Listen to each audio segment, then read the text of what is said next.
Hello everyone, target CET 2026 Delhi CET with नंदुसर mathematics या सिरीजमध्ये सर्वांचं स्वागत आहे. माझं नाव नंदकिशोर रुक्मा गजानन ठोकणे आणि तुमचं सर्वांचं स्वागत आहे माझं युट्यूब चॅनल नंदुसर मॅथमॅटिक्स. आजच्या या व्हिडिओमध्ये आपण पेअर ऑफ स्ट्रेट लाईनचे शॉर्टकट्स पाहणार आहोत. याच्या आधीच्या व्हिडिओमध्ये आपण बेसिक गोष्टी पाहिल्या, त्याचे कॉन्सेप्ट पाहिले, पण आजच्या या व्हिडिओमध्ये शॉर्टकट्स पाहणार आहोत. तर आपली नोट्स ओपन करा, आपल्या नोट्स मधला शॉर्टकट्स हा टॉपिक ओपन करा. जर ज्यांच्याकडे नोट्स नसेल त्यांनी मला मेसेज करा. टेलिग्रामला करू शकता, इंस्टाग्रामला करू शकता, त्यानंतर व्हॉट्सअपला मेसेज करू शकता, टेक्स्ट मेसेज करू शकता, एखादं कबूतरी पाठवलं तरी चालते.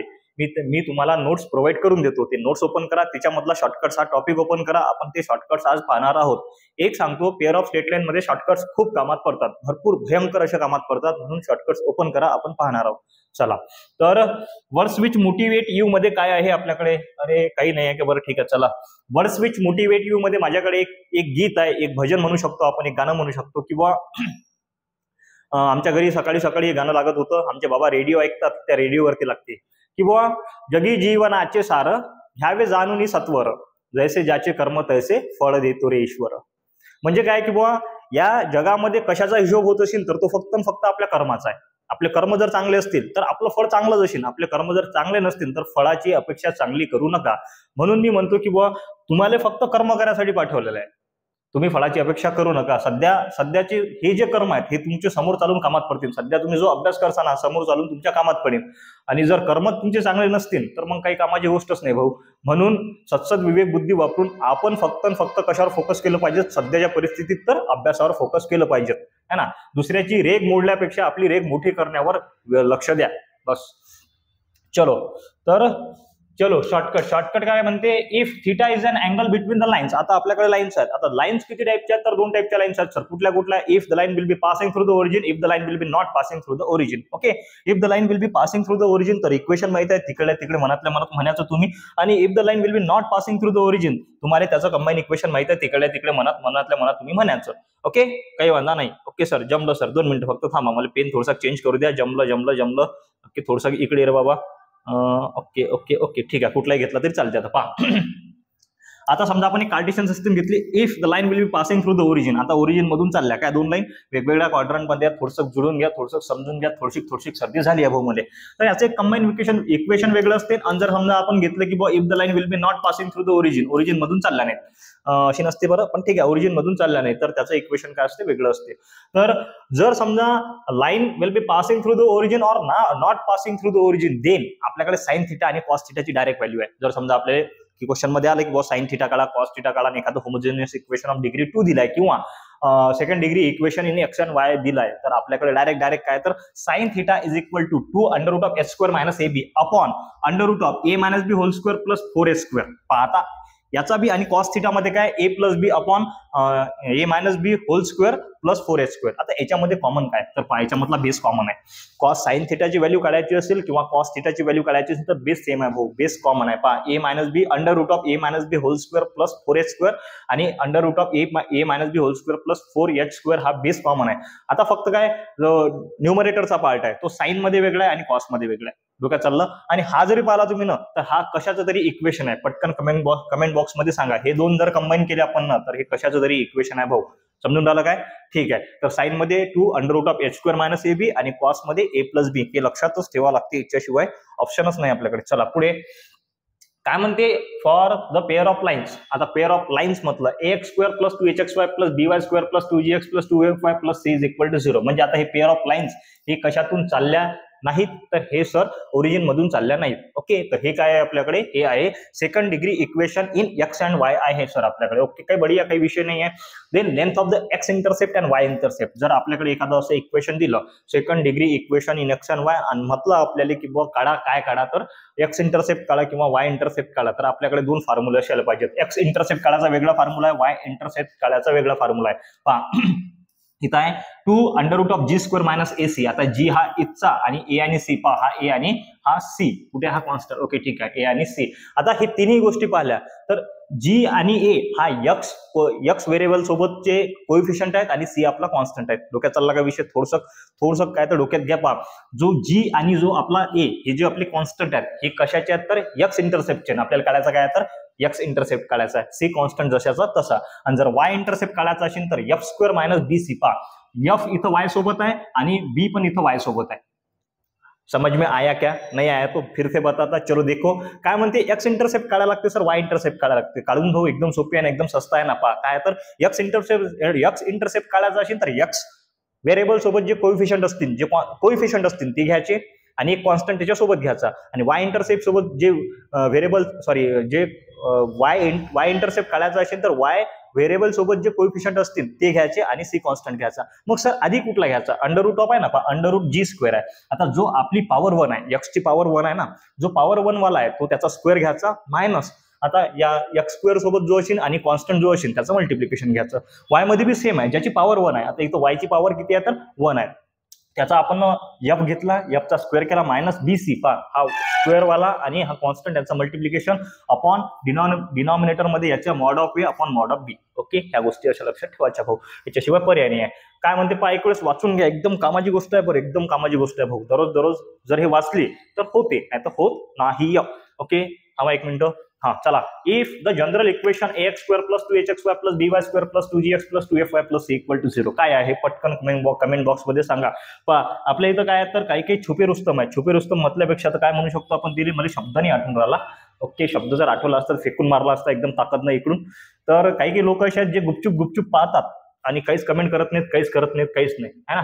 तर करत जावं प्लीज म्हणून राहिलो, रिक्वेस्ट करून राहिलो. ओके पहा, if the general equation second degree equation in x and Y is equal to 0 represent two parallel lines. पहा डोक्यात घ्या विषय, टू पॅरलल वेगळा आणि टू परपेंडिक्युलर साठी वेगळा. आपल्याकडे याच्या आधी आपण साइन थिटा कॉस थिटा काढला. लाईन्स कोणच्या तर असो काही प्रॉब्लेम नाही, ओरिजिन मधून जाऊ की ओरिजिन मधून नाही जाऊ. आता इथं पाहिला दुसऱ्या याच्यात काढलं की आपण lines will be not passing through the origin, आणि त्याच्यामधून आपण एक्स इंटरसेप्ट आणि वाय इंटरसेप्ट काढला. आणि त्याच्यानंतर आता खाली काय म्हणते, दोन समजा लाईनचं कंबाईन इक्वेशन आहे, दोन लाईन्स आहेत ते ओरिजिन मधून चालल्या नाहीत. म्हणजे इक्वेशन काय तर second degree equation in x and Y. Second degree equation in x and Y जर विचारलं तर कसं सांगता आलं पाहिजे, बिलकुल असं सांगता आलं पाहिजे की sir second degree equation in x and y काय असते तर ax square plus 2hxy plus by square plus 2gx plus 2fy plus c is equal to 0. Gajanan Maharaj की जय, असं सांगता आलं पाहिजे. Then to represent two parallel lines, then the distance between them. त्याच्यामधलं डिस्टन्स, दोन पॅरलल लाईन मधलं डिस्टन्स जर काढायचं असेल तर हा फॉर्म्युला आपल्याकडे आहे. काय आहे, G square minus ac upon 2 under root of G square minus ac upon in bracket a plus b. Okay, G square minus ac, आता हा पार्ट दिसते इथं G square minus ac upon खाली काय तर a in bracket a plus B, खाली a in bracket a plus B आणि समोर 2 जसाचा तसा. मग जर तुम्हाला म्हटलं की टू पॅरलल लाईन्स आहेत will be not passing through the origin, and parallel line मधलं जर डिस्टन्स आपल्याला काढायचं असेल, डिस्टन्स बिटवीन देम जर काढायचं असेल तर आपल्याकडे फॉर्म्युला असला पाहिजे 2 under root of in bracket G square minus ac upon a in bracket a plus B तुम्हाला सांगता आला पाहिजेतच. चलो next, what next, the product of the length of the perpendiculars from a point x1 y1 to a lines. आता हे पहिली line आहे आपल्याकडे, पहा सेम हे जे दोन आहेत ना, हे दोन जे पॉईंट आहेत सेम आहेत, फक्त याच्यामध्ये काय the line will be passing through the origin and line will be not passing through the origin. परपेंडिक्युलरचा product at a point x1 y1 असं आपण घेऊन राहिलो. पहा म्हणजे डायग्राम तर निघते, काही लोड नाही आहे. पहा the product of the length of the perpendiculars, दोन product of the length of परपेंडिक्युलरचा प्रोडक्ट म्हणजे मल्टिप्लिकेशन फ्रॉम द पॉईंट, कोणचे पॉईंट तर x1 y1 to the lines. आता ही लाईन कुठली आहे आपली तर हे लाईन आहे passing through the origin. Passing through the origin less काय म्हणतो आपण, if the two lines will be passing through the origin त्यालेच काय म्हणतो आपण की homogeneous equation of the degree 2. आणि homogeneous equation of the degree 2 आला की पटकन सांगायचं ax square plus 2hxy plus by square is equal to 0. Okay, तर मग त्याच्यासाठी आपल्याकडे फॉर्म्युला आहे. काय फॉर्म्युला आहे तर हा फॉर्म्युला आहे ax1 square plus 2x1 y1 plus by1 square. हा वरते हे इक्वेशन जसं तसंच आहे भाऊ, काहीच चेंज नाही झाला, फक्त इथं x च्या ठिकाणी x1 y च्या ठिकाणी y1 घेतलं. आणि बाकी पहा इथं ax1 square plus 2x1 y1 plus by1 square is equal to 0 upon under root of in bracket a minus b whole square plus 4h square. हे लक्षात ठेवाच लागते. त्यानंतर काय म्हणते की the product of the length of the perpendiculars same आहे, काहीच चेंज नाही.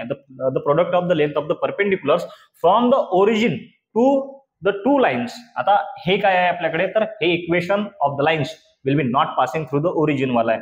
तर तो काय राहते इज इक्वल टू 0, ते राहते न्यूमरेटर मध्ये c अपॉन डिनॉमिनेटर मध्ये जसंच तसं.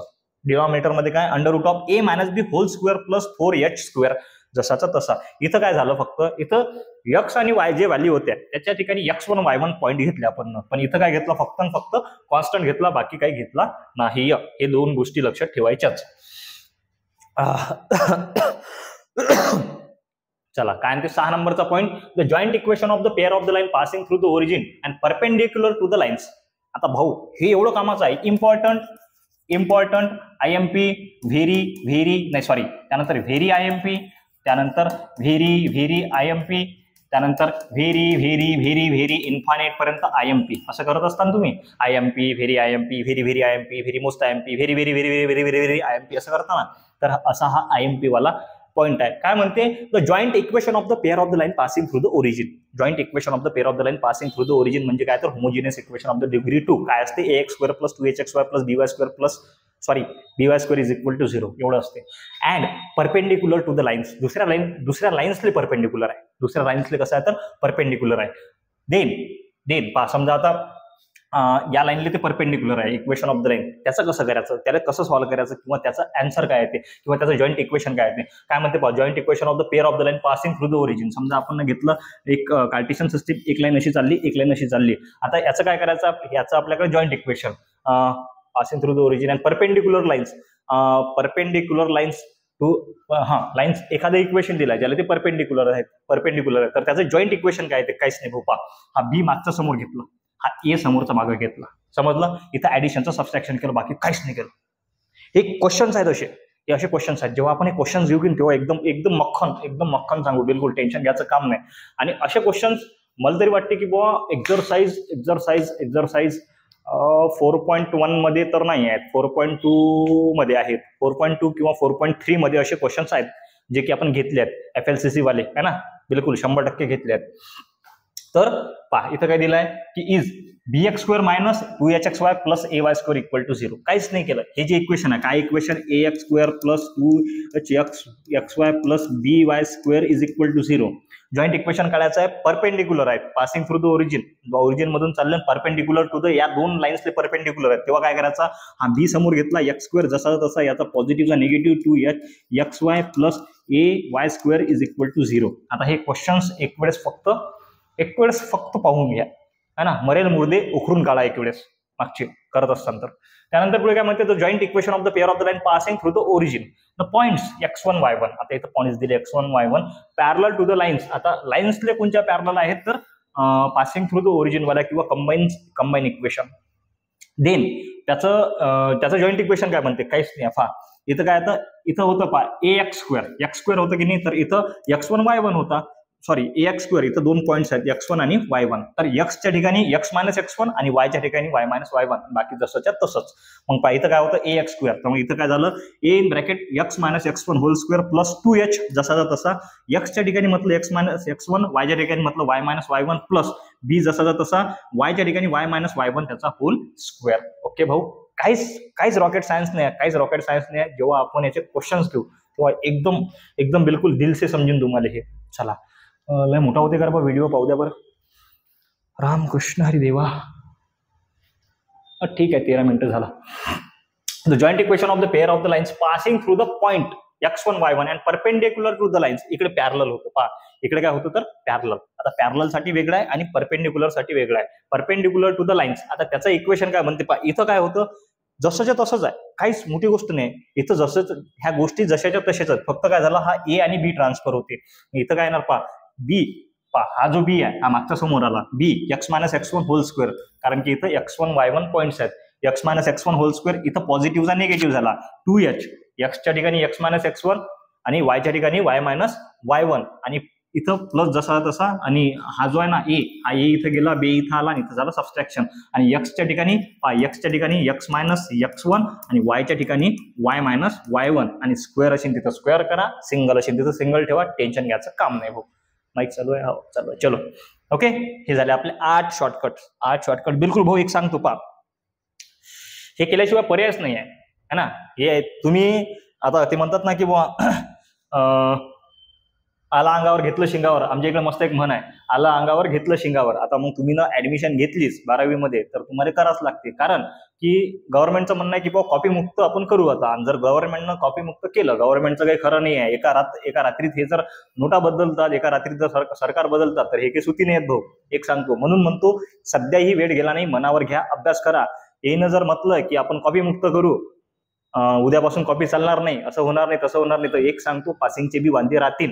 म्हणून सध्या वेळ आहे, अभ्यास करा, टेन्शन घेऊ नका. कुठेही काही प्रॉब्लेम असलं तर नंदू सर बसेल आहेत, 8600453316, कधीही केव्हाही, काहीच वांदा नाही.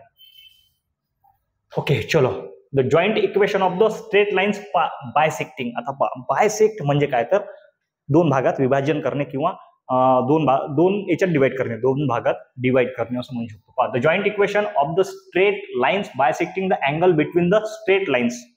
दोन स्ट्रेट लाईन मधला अँगल जर एक, the joint equation of the straight लाईनचं जॉईंट इक्वेशन घेतलं आपण समजा, and bisecting the angle between the straight line, angle जो आहे मधातला दोन लाईन मधला अँगल जर बायसेक्ट करत असेल तर मग तर काय म्हणते, इज x² - y², हे लक्षात ठेवा लागते, x² - y² upon a - b equal to x into y upon h, आणि h² into x² minus in bracket a - b xy minus hy² equal to 0. हे फक्त वाचून ठेवा एक वेळेस, ज्या अर्थी आपण यूज करू, कारण त्याला एखादा क्वेश्चन पाहिजे, प्रॉपर क्वेश्चन असला तर आपण एकदम व्यवस्थित समजून सांगतो, हे काही टेन्शन घेऊ नका. हे वाचून ठेवा फक्त.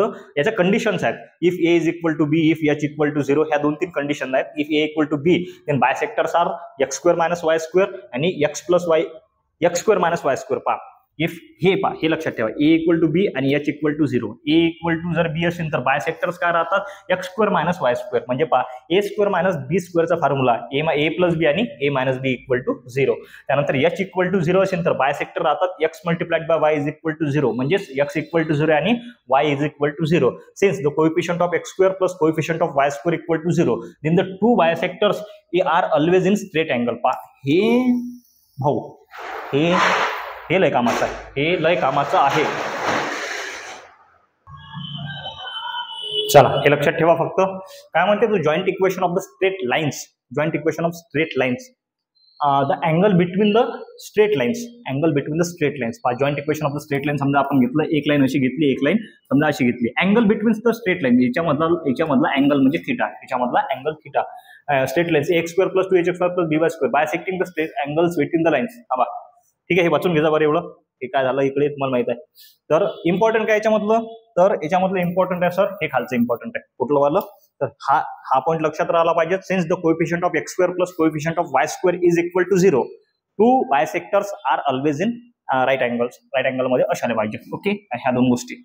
चला next 10, the distance of the point of the intersection. Point of intersection आहे ना, पॉइंट ऑफ इंटरसेक्शन माहिती आहे तुम्हाला काय, तर the distance of the point of intersection of the lines ax² + 2hx² + by² + 2gx + c is equal to 0 from the origin पासून काय असते, तर हा फॉर्म्युला आहे. हा फॉर्म्युला काय, तर in under root of in bracket c multiplied by a + b - f² - g² upon ab - h², जसाचा तसा. हे गोष्टी लक्षातच ठेवा लागतात.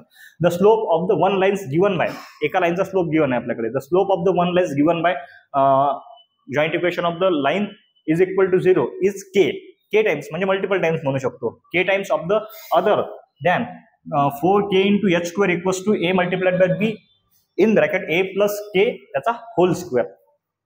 वाचून घ्या एक वेळेस, काही टेन्शन घेऊ नका. त्यानंतर काय म्हणते, याचं काही काम तर जास्त पडत नाही, पण जेव्हा पडेल तेव्हा आपण पाहून घेऊ. हा 13 नंबरचा काही टेन्शन घेऊ नका. त्यानंतर पहा काय म्हणते, the area of the triangle form by the lines. Area of the triangle, एखादं समजा आपण जर समजा जॉईंट कार्टेशियन सिस्टम घेतली, त्याच्यामधून लाईन्स चालल्या, त्या लाईन्सचा ट्रायंगल बनला, त्या ट्रायंगलचा जर आपल्याला एरिया काढायचा असेल, काय काढायचं आपल्याला area, lines will be passing through the origin, then काय असते, lx + my + n equal to 0 is n under root of s² - ab upon am² + 2h lm + bl². हा त्याचा फॉर्म्युला आहे. त्यानंतर काय म्हणते, if the slope of the lines represented by slope लाईनचा slope represented by the ax² + 2hx² + by² equal to 0 are in the ratio of m multiplied by m. Ratio मध्ये slope जर आपला रेशो मध्ये असेल, देन आपण कसा त्याला interpret करू शकतो, कसा त्याचा फॉर्म्युला घेऊ शकतो, तर त्याचा formula the slope of the lines त्याचा फॉर्म्युला राहते, जर रेशो मध्ये असेल तर m + n whole square multiplied by ab is equal to 4m × n h² जसाचा तसा. त्यानंतर काय म्हणते, if the slope of the lines represented by the equation. आता इक्वेशन काय आहे हे सांगायचं काम पडू देऊ नका, कारण सांगतो, कारण की थोडंसं थोडंसं पेशन्स लेवल इकडे माझं थोडंसं डोकं खराब झालं. चला, if the slope of the lines represented by the ax square plus 2hx plus by square equal to 0 is k times slope of the other lines. Same हे जे होतं ना तसंच थोडंसं वेगळं आहे. Other times then k plus 1 whole square into ab equals to 4kh square. Okay, हे 2 point थोडेसे कम्पेअर करून करायचे, फक्त थोडेसे कम्पेअर करून. त्यानंतर काय म्हणते, थांबा, राहिले किती ते पाहू द्या मला. राहिले किती, 17. ओके, काही जास्त राहिले पहा. चला 17 वरती वापर. If the slope of the lines represented bye, आता रिप्रेझेंट कशाने केला, x slope of the lines कशातून आहेत, लाइन्स कशातून चालल्या, तर लाइन्स ओरिजिन मधून चालल्या है ना. तर represent differ by K. Differ म्हणजे डिफरन्स, मल्टिप्लिकेशन, ऍडिशन, डिफर ह्या गोष्टी माहिती आहेत. डिफर म्हणजे डिफरन्स. देन काय राहते आपल्याकडे फॉर्म्युला आहे आपल्याकडे 4 in bracket h square minus ab is equals to k square b square है ना. हा फॉर्म्युला डिफर म्हटलं की हा फॉर्म्युला. ओके, त्याच्या आधीचा वेगळा आहे. One of the lines represented by ax square plus 2hxy plus by square equal to 0 is y-axis if b equal to 0. पहा, one of the lines represented by, आता एखादी लाईन या कंबाईन इक्वेशन मधली is equal to 0 y axis वर असेल if b equal to काय असते, 0 असते तेव्हाच. If one of the lines represented by the ax square plus 2hxy plus by square equal to 0 bisect म्हणजे दोन भागात डिवाइड करते angle between the coordinate axis. Coordinate axis माहिती आहे तुम्हाला, एक्स ऍक्सिस आणि वाय ऍक्सिस. आपण पाहिलं होतं ते कोऑर्डिनेट ऍक्सिस. माहित नसेल तर मागच्या व्हिडिओमध्ये जाऊन पहा. तर ते देन काय राहते formula a plus B whole square equals to 4h square. आणि 20 नंबरचा आहे आपल्याकडे की बुवा the angle between the lines represented by the ax square plus 2hxy plus by square equal to 0 if angle between the lines if b is not equal to 0 then theta is equals to pi by 2 minus theta 1. हा आपल्याकडे formula आहे. Angle between the line represented by, angle between the lines, दोन lines आहेत. हा आपण घेतला Cartesian system, एक line अशी चालली, या दोन लाईन मधला जर आपल्याला अँगल काढायचा असेल तर फॉर्म्युला आहे theta is equals to pi by 2 minus theta 1. Theta 1 ची व्हॅल्यू आपल्याला काढावी लागेल. ठीक आहे. चला आता पुढे काय म्हणते, तर joint equation of the bisectors हे आपण पाहिलं काय, हो हे पाहिलं आपण आधीच पाहिलेलं आहे. Joint equation of the pair of the line passing through the origin and making and equilateral triangle with a line. Equilateral triangle काय आहे तर सगळ्याला माहिती आहे सर. इक्विलॅटरल ट्रायंगल काय असते तर तुम्ही कमेंट बॉक्स मध्ये सांगा मला. जर येत नसेल तर मी सांगतोच, एकदम सोपी आहे. काय म्हणते, the equation of the pair of the lines passing through the origin मधून चालला and making an equilateral triangle with a line. Equilateral triangle बनवून झाला with a line x equal to a is काय असते, x square minus 3y square equal to 0. आणि काय म्हणते, the equation of the pair of the lines passing through the origin and making the equilateral triangle with y. इथे x सोबत बनला होता, इथे y सोबत बनला आहे. आता x इक्वल टू a आणि y equal to b is 3x square minus y square equal to 0. याला जर कम्पेअर करून केलं तर पहा, x square minus 3y square, 3x square minus y square equal to 0, दोन्ही मध्ये जसंच तसं. तर हे होते आपले आजचे शॉर्टकट्स. पहा, एक वेळेस वाचून घ्या.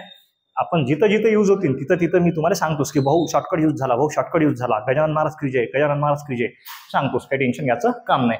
तर याच्यामध्ये काही प्रॉब्लेम असेल तर कमेंट बॉक्समध्ये सांगू शकता. आपले लेक्चर्स आता जवळपास थोडे मागच्या वीकमध्ये थोडंसं आपलं डिले झालं होतं काम, कारण की माझी तब्येत नव्हती व्यवस्थित. आताही थोडीफार नाही आहे, पण तरीही होईस्तोवर मी लेक्चर स्किप करत नाही, चालू ठेवतो. टेन्शन घ्यायचं काम नाही. आपण कंटिन्यू मध्ये इथून चालू जाता. काही प्रॉब्लेम असेल तर तुम्ही विचारू शकता, नाही तर भेटू नेक्स्ट लेक्चरमध्ये. भारत माता की जय.